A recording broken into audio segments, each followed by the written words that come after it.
Okay, welcome to episode 2. So today we'll go over some Dutch rules. And I do apologize, I have a new camera and the audio jack was not working for my microphone. So we're just using the in-camera microphone and hopefully that doesn't suck too bad. But anyways, Dutch rules. Go down into the description because there's quite a bit going on. But I'm just going to go over some basic ones.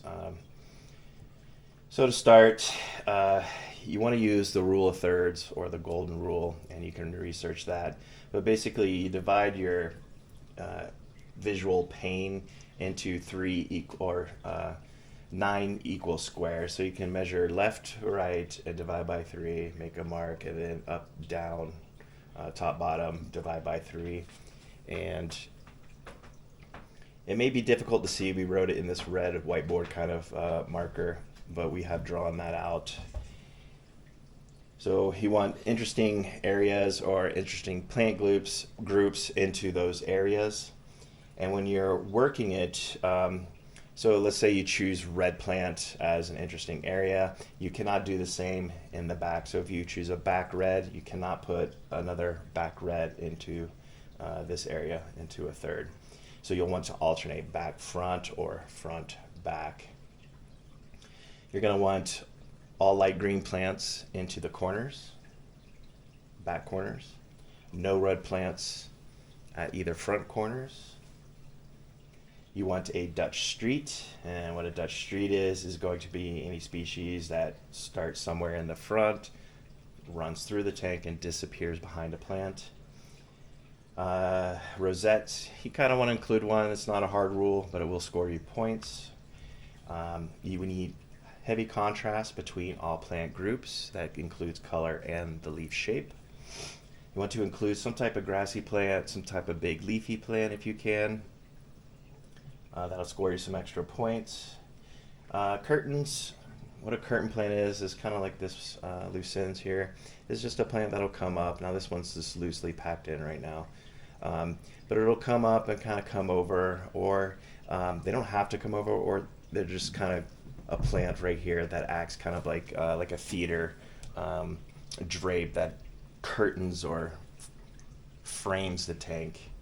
Moss walls are optional, but they will score you points. And I'm not going to do a moss wall. I'm going to try a rare type of Java fern that I have. I believe it's called Java fern SP India, and it only gets about that long roughly, and I might just fill in the areas to make it look like a type of moss wall. You'll see those nice in-bat tanks using stuff like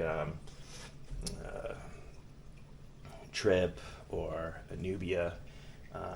Some use like Windalov or those types of Java ferns, the miniature versions of them. Yeah, definitely never put reds in any corner, and you want bright yellow, bright green, not dark green, in your back corners. Have a heavy mid section that with lots of contrast. You cannot have plants the same width going across, or even in the secondary type of symmetry you got to avoid. So if the plant, let's say it's 10 inches wide, and then having another plant in the background is 10 inches wide, that's going to be a no-go. Having plant, in this rule third, and another plant in that rule third is going to be a type of symmetry. So you're always trying to offset. You're almost like building a castle wall. So you have block, block, block. And this is actually the hardest part of the whole process to pull off. I fail at this so much, and I'll have very similar width plants. And that's a no-go. That's the challenge. Other rules, if I did not mention, you cannot use the same species of plants at two different locations, and you cannot combine different species into one group. You're going to go with 3 plants per foot of tank, or 1 plant per 10 centimeters. So you just measure across, and then that'll tell you how many plants you can use in the scape, and that's going to be 12 for this tank. You can squeeze in 13, maybe a 14th, but if you're up against someone who's scoring similar to you, and they're only using the exact amount of plants, they're probably going to win it. So keep that in mind. We do not put plants such that it makes a straight line across the entire bottom of the tank. You need to have some negative areas or separations in between groups, so that effect does not happen, and you will see that a lot in people who are trying Dutch. So have some negative areas with no plants, and we'll address that as we kind of home in on the final stages of the tank. Limit your red plants. For this 12 species that I can do, I'm only going to do 3. Also, browns are really nice to have. They're kind of hard to find in the tank, but still count them as a quote-unquote red plant. So limit that to 3, or go up, if you say you're doing like 16 species, maybe 4.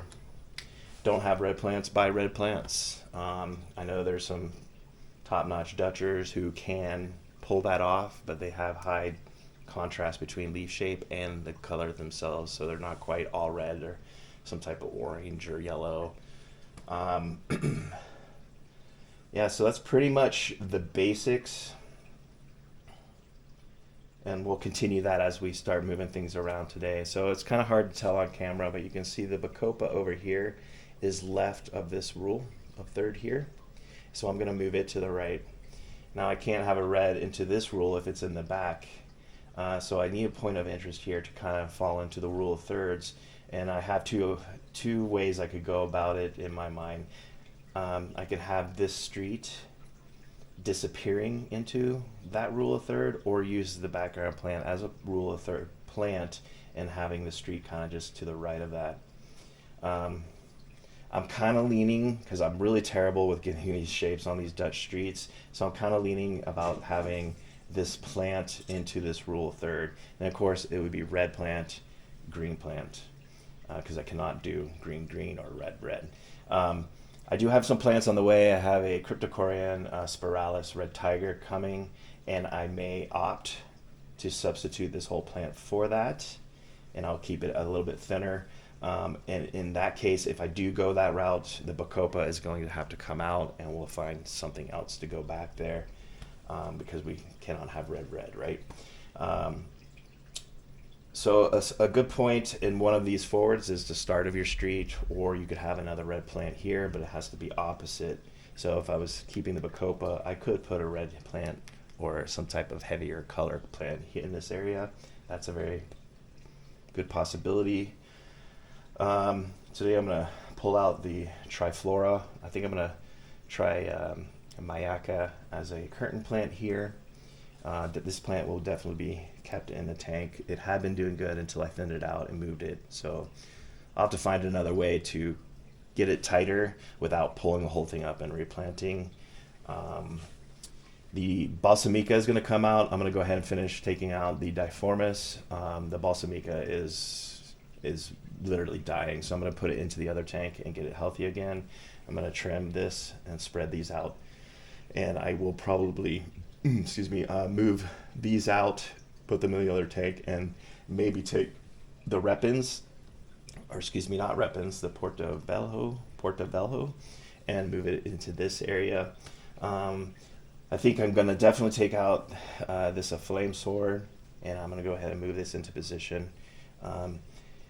Even though it's going to act more as a mid-ground, it's not a background, so I can have a red, and it's nice to kind of bend those rules and have it very close to, so it's kind of like a sight picture, if you will, of that plant being in the rule, and you got this nice red here, and you have the street all happening at the same time. That's kind of my goal. And yeah, I think that's pretty much for movement scape wise. Make sure you go through those rules. There's so much going on there, I can't explain it all, and I'll mess it up. We're going to do our 90% water change today for sure. We're going to scrape a little bit, well, not scrape, but kind of use a sponge to get off all that dead algae that we sprayed. Also, it was mentioned to me this morning that hydrogen peroxide can break up your aqua soil. I've never experienced that, but this is only the second time I've used an aqua soil, so use that or take that information, and if you see that you're using hydrogen peroxide and it's breaking down into like a dust or a mud, it's still fresh, that could be the reason. So keep that in mind, and I will stop doing hydrogen peroxide on this just as a precaution.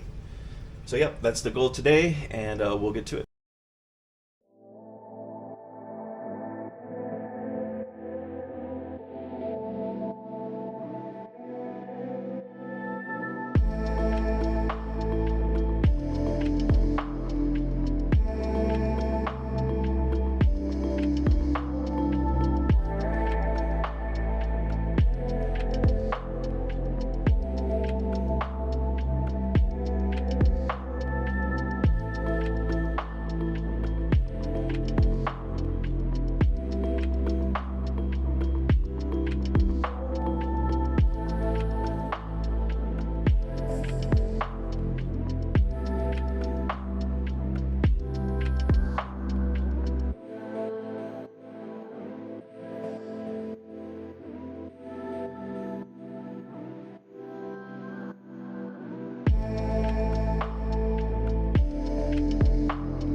Okay, with the tank, we've got everything done. You can see it's much different than in the first few minutes of the video.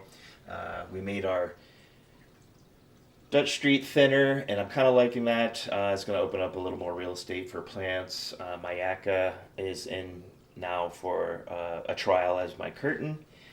In the rule of thirds here, that grid we had up, we got the plants moved. So with the wide angle lens, you couldn't quite see it, but this plant is now dead center. So just about the same equal portions on left and right of the rule of third there. We've got the Augustinifolia moved over. It does look like, because this is the next day, and it does look like we are kind of winning some algae battles over here on the Helfiri and on this little Blexia. That's actually kind of coming in quite nice. It was pretty fuzzy while I was doing the first part of the video. Did the big water change. We scrubbed the back area. We still have more spots. It's like almost baked in type algae. We're gonna just have to keep scrubbing it over and over and over. But here we can kind of see that the fuzz kind of disappeared almost within 24 hours. Same with the Blexia. So I think we're winning that battle. Now looking at the Bacopa, I can tell it doesn't look like little rosebuds, so I just think this soil is so new that the bacteria hasn't built up, so the plants are having a little hard time grabbing out of the root section. And I think we're rolling into our second month on the soil, so hopefully this situation just gets better and better as the microbiome starts to really build up into the soil. When I did swap out the soil, I left just a small amount of the old black diamond blasting sand. So hopefully that had some bacteria, and that's going to increase the bacteria spread within the substrate. So yep, got everything done, got everything aligned. My wife and I agree that this Hatina fluviatilis, if I say that correctly, is going to be too similar probably in color and leaf shape to the street. So I might look at another street option, or I'm going to look for another option for the Hatina. But anyways, I want it in the tank. I want it to grow, because once it gets nice and full and much larger, you can actually have same leaf kind of shapes with different heights. That's going to be some of the area where you can kind of bend those rules. Yeah, the golden looks okay. Still got some lower algae on the bottoms. I can see some new up on the top. So hopefully that just continues to get better, and that will eventually go away. I have a new type of cryptocorean on the way that I'm going to be trying into this area. I'm going to go ahead and move this chunk that I had previously moved towards the glass, and I'm going to either take it out altogether and reset the lily, or I'll have it kind of moved over to the right a little bit. But I'm thinking take that chunk out and just reset what I have. So again, the plan is to have two plants kind of castle walling in front of the red. So just the tops of the red are poking out, and you're not going to see the base of that bacopa.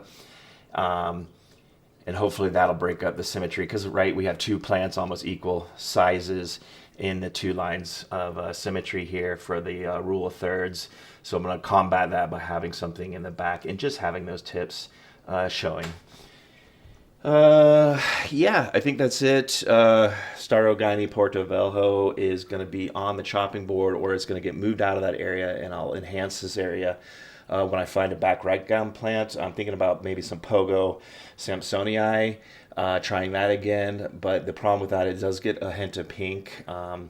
And in this strong light, that hint of pink is a little bit more than just a hint. So we'll just try it. A lot of Dutch scaping, at least for me, is plants in, okay, it doesn't look good, plant out, and just keep moving in and out until you come up with something you really like.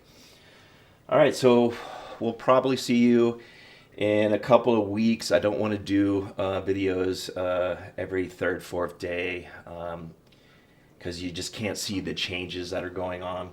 So yeah, I'll address that as it goes. Hopefully everything continues to improve. And if there is a problem that pops back up or something gets substantially worse, I will shoot a video just to show that, so we can actually adhere to what I want to do with the channel, show you what's going on when problems arise, how I combat them, and how we get them fixed.